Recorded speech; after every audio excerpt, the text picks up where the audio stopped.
मित्रांनो, सध्या शुभमन गिल इंडियन टीमचा कॅप्टन झाल्यापासून बरीच चर्चा चालू आहे की रोहित शर्माला कॅप्टनशिप वरून कोणी काढलं, का काढलं.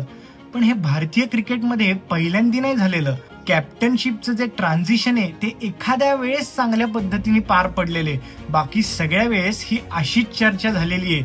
अगदी आपण मागच्या काळात गेलो, सुनील गावस्कर आणि कपिल देव यांच्या काळात जरी गेलो तरी सुनील गावस्कर आणि कपिल देव यांची कॅप्टनशिपची जी संगीत खुर्ची आहे ती वर्षानुवर्ष चालू होती. कधी सुनील गावस्कर कॅप्टन असायचे तर कधी कपिल देव कॅप्टन असायचे. कपिल देव स्वतः एका इंटरव्ह्यू मध्ये म्हणले होते की मी जेव्हा कॅप्टन झालो होतो तेव्हा मला कॅप्टन करायची गरज नव्हती, तेव्हा सुनील गावस्करच कॅप्टन हवे होते. पण जेव्हा कपिल देव कॅप्टन झाले, आपण त्यांच्या कॅप्टनशिपच्या अंडर वर्ल्ड कपही जिंकलो, त्याच्यानंतर काहीच दिवसांनी कपिल देव यांना कॅप्टनशिपवरून काढलं गेलं होतं.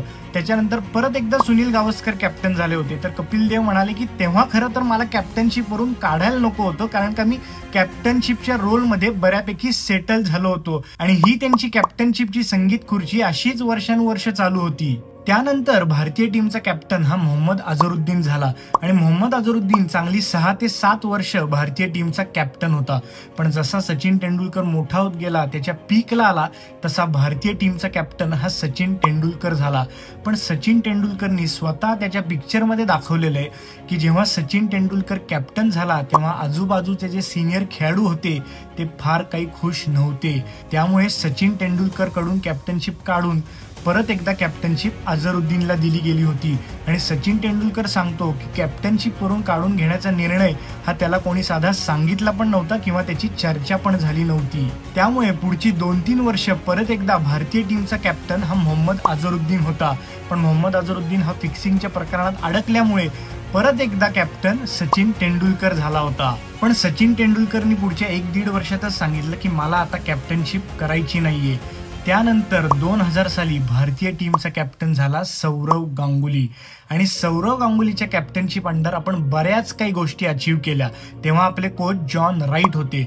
पण जॉन राईटचा कालावधी जेव्हा संपला तेव्हा सौरव गांगुलीने स्वतः ग्रेग चॅपल यांचं नाव रेकमेंड केलं होतं आणि मग भारतीय क्रिकेटचा कोच झाला ग्रेग चॅपल. पण ग्रेग चॅपलनी काय केलं? ग्रेग चॅपलनी सौरव गांगुलीलाच कॅप्टनशिप वरून काढला. फक्त कॅप्टनशिप वरनं नाही काढला तर टीम मधनच बाहेर काढला. त्यानंतर भारतीय टीमचा कॅप्टन झाला राहुल द्रविड. आणि राहुल द्रविड हा चांगला 2.5-3 वर्ष भारतीय टीमचा कॅप्टन होता. पण 2007चा वर्ल्ड कप हारल्यानंतर काहीच दिवसांनी राहुल द्रविडनी कॅप्टनशिप सोडण्याचा निर्णय घेतला. तेव्हा परत एकदा BCCIनी सचिन तेंडुलकर याला कॅप्टन व्हायची रिक्वेस्ट केली होती. पण सचिन तेंडुलकर म्हणाला की मी ह्या वयात कॅप्टनशिप नाही करू शकत, पण माझ्याकडे एक खेळाडू आहे की जो बऱ्यापैकी कॅप्टनशिप करू शकतो आणि त्याचं नाव आहे महेंद्रसिंग धोनी. आणि महेंद्रसिंग धोनी हा चांगला 8 ते 9 वर्ष भारतीय टीमचा कॅप्टन होता. आणि त्याने काय जिंकलं काय नाही आपल्याला सगळ्यांनाच माहिती आहे. पण धोनीने स्वतःहून जेव्हा विराट कोहलीला कॅप्टनशिप दिली तेव्हा काय कॉन्ट्रोवर्सी नव्हती झाली किंवा कोणाला काही फार आश्चर्य नव्हतं वाटलं, कारण का धोनीने स्वतःहून विराट कोहलीला कॅप्टनशिप दिली होती. विराट कोहलीला धोनीने मागची 2-3 वर्ष त्याच्या अंडर कॅप्टनशिपसाठी ट्रेन केलं होतं. हे मी नाही सांगत, हे विराट कोहली स्वतः सांगतो. त्यामुळे हे जे कॅप्टन टू कॅप्टन जे स्मूथ ट्रान्झिशन आहे हे माझ्या माहितीनुसार तरी भारतीय क्रिकेटमध्ये एकदाच झालंय. ते आहे महेंद्रसिंग धोनी टू विराट कोहली. विराट कोहली कॅप्टन झाल्यावर त्यांनी पण उत्तम कामगिरी केली होती, खास करून टेस्ट क्रिकेटमध्ये.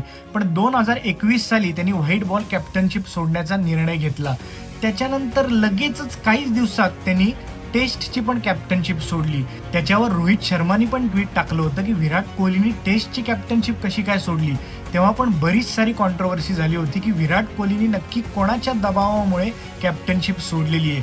पण विराट कोहलीनी कॅप्टनशिप सोडली आणि मग भारतीय क्रिकेटचा कॅप्टन झाला रोहित शर्मा. रोहित शर्माच्या कॅप्टनशिप अंडर आपण T20 वर्ल्ड कप जिंकलो, आपण चॅम्पियन्स ट्रॉफी जिंकलो, आपण वर्ल्ड कप फायनल पर्यंत एकही मॅच न हरता गेलो होतो. रोहित शर्मानी बऱ्यापैकी आपल्या टीमची खेळण्याची पद्धत बदलली. पण परत एकदा आता रोहित शर्माला कॅप्टनशिपवरून काढलेला आहे आणि शुभमन गिलला कॅप्टन केलाय. त्यामुळे भारतीय क्रिकेटमध्ये हे कॅप्टनशिपचं जे ट्रान्झिशन आहे हे महेंद्रसिंग धोनी टू विराट कोहली सोडलं तर बाकीच्या वेळेस फार काही चांगल्या पद्धतीने झालेलं नाहीये.